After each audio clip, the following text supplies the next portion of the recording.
So to remove our tweeter pod from the door panel, it's secured by two different tabs. There's a tab about here, there's a tab about here, and there's a front lip on the pod itself that wraps around behind this gasket here.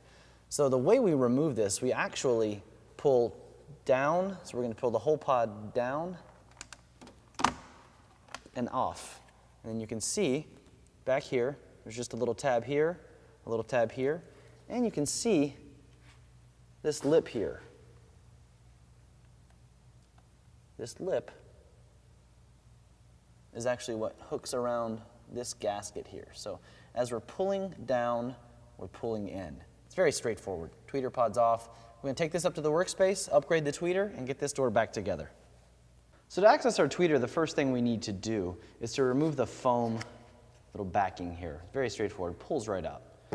Now our tweeter is secured by 1, 2, 3, and 4 tabs. They're roughly, I call them 8 o'clock, 10:30, 1:30, 4 o'clock. They're kind of a weird little configuration.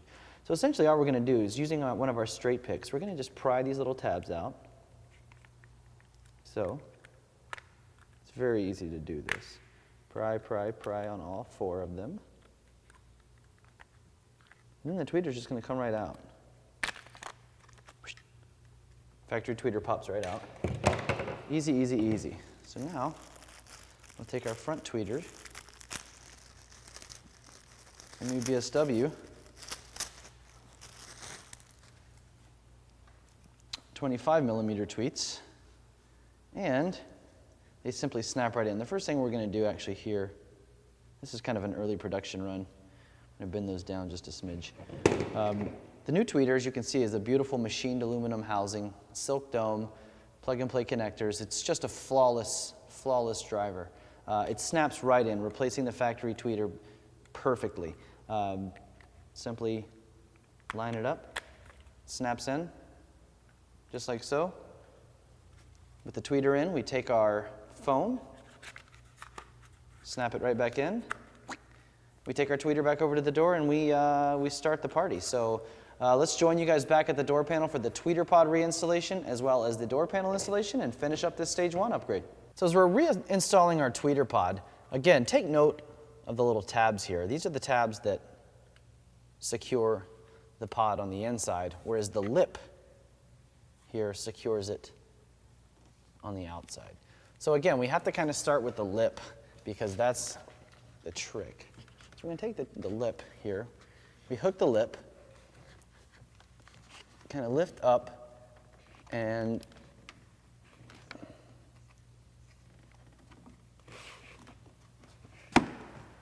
so like so. And you can see the pod is perfectly in place on the lip. You can see that it follows the line up here on the gasket, and our pod is securely in place. So at this point, we're going to take our tweeter wire, we're going to tuck it right behind here. Again, we want to make sure we keep it out of the way of this screw. This is where the handle attaches back on. So with this down here, we're going to go grab the door panel, reinstall the door panel, plug everything back up, and move along. So with the door panel in our lap, let's go ahead and make all the connections back to the panel to get the door successfully reinstalled. We're going to start with the door handle, which, as you can see, this is open, this is closed. And you can see what happens here. Open, closed. It must be closed to reinstall this piece properly. So open, closed. So with your left hand, hold the door handle closed. With your right hand, you're going to hook it like so.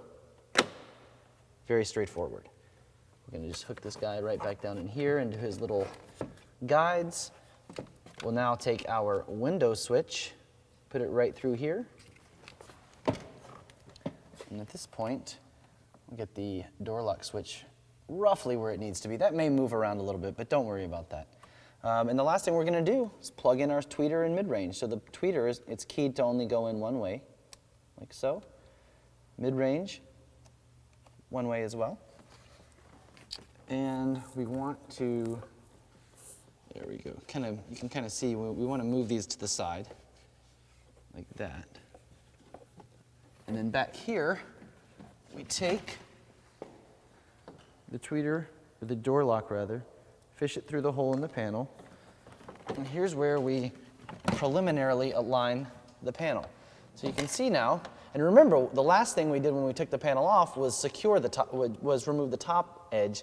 When we put it on, we secure the top edge first. So you can see that everything is roughly aligned. And at this point, using the palm of your hand, not a whole heck of a lot of force, while lifting up at the same time. Now, on this back edge, you can see how some of the clips aren't exactly lined up. So we just take our finger, line them up, like so, and then in an upward fashion, so like this, with the clips aligned, we're going to come up into the panel.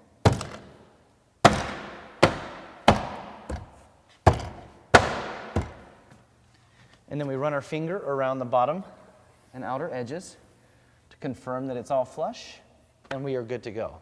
So, at this point, we're just going to reinstall the panel. Reinstall the screws. Again, the machine screw goes here in the back, if you'll recall. The threaded screws, which I have, there they are, they're on the magnetic piece, go back into these locations. I've left my Torx T20 over on the workbench, so again, as exciting as all of this was. We'll get to those lastly. So we'll get those kind of roughly in place, and I want to go over with you the installation of the window switches, and this is identical on the passenger and the driver's side. So we'll plug it in first. And if you recall, the tabs on the back, those are going to go in first. So we put the back end first, and then from there, we snap in the rest of the panel. It's very straightforward. And the last thing we do, of course, is snap on our trim. Now this is something that you need to, it's very straightforward to do. You have to line everything up. There's these tabs go in these outer slots. These tabs go in these slots. And then these guys, 1, 2, 3, 4, there's 5 of them. 1, 2, 3, 4, 5. Go in here, and you can see how they all line up. This is something that you have to, the trick is the bottom here. So there's a little tab right here. That slots into this. So that being said, let us hook it down here.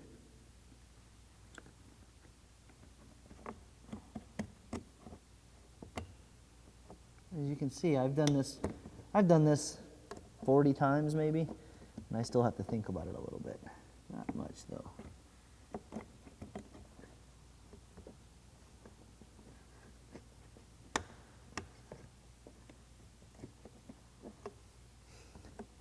As you can see, I'm still thinking about it.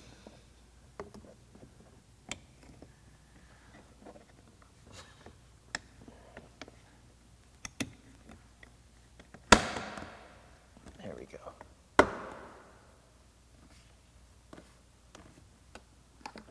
So with the panel securely in place, at this point, we'll pop in the little trim piece over this back screw. So moving into the rear deck, to access these rear speakers, there's a couple of different ways we can do it. You could fold down the seats and make it easy, or you could just do it the way I do it, which is not do it that way. Pop your headrests up and gain access to the grille here. Again, using our plastic panel removal tool, we want to start on the front edge. So we have a clip here, we have a clip here, we have a clip on the outside and a clip on the inside. There are tabs here on the rear, and you'll see that here momentarily. So we're going to start on this front edge by taking our plastic panel removal tool, wedging it between the deck and the grille, and popping it up, like so. Taking our thumb, again, to free the panel. So we want to minimize the use of the tool and use our hand as often as possible. We'll work this side edge here. And now you can see I lift up and pull towards the front of the car, and the grille is free, exposing the mid-range driver. At this point, you can see that the driver is held in place by 3 8mm bolts. So we'll take our 8mm wrench, free this up, It doesn't get any more straightforward than this. Some guys like to start with the easier speakers, the rear deck and the center channel. It's because it gives you that sense of accomplishment, and it just makes things go a little bit easier. You may do that yourself if you like. Again, it's very straightforward. We're just going to pop the mid-range out, unplug it as we've done the other drivers in the car, place it aside, take our new BMW mid-range, plug it in, drop it in, get it situated. We're going to start the screws by hand. You don't want to immediately start it with the socket. Always start by hand.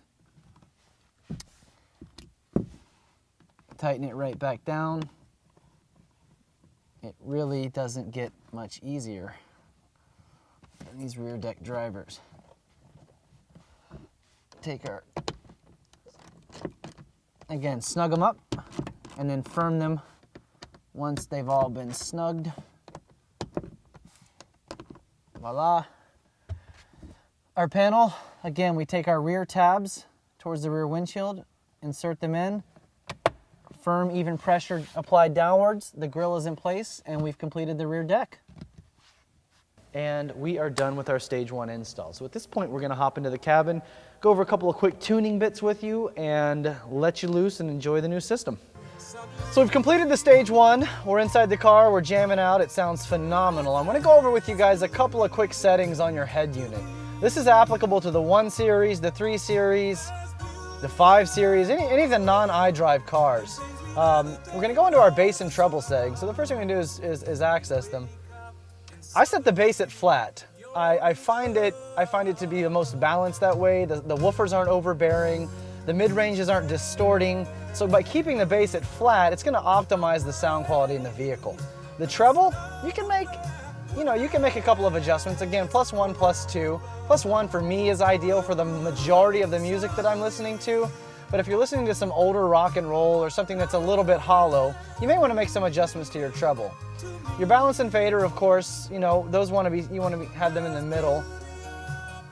Maybe one off to the right, because these cars are a little left side biased. So I kind of bump it over to the right sometimes, depending on, again, the music. But largely you want it in the middle. Same thing with your fader, which is over here. And again, you want that in the middle, just to keep everything nice and balanced. So now that everything is up and running, we've got our settings approximately where we want them for the initial listen. We can set you free and let you enjoy the new stage 1. So thanks again for joining us. We'll look forward to seeing you again in the future on another project, another car.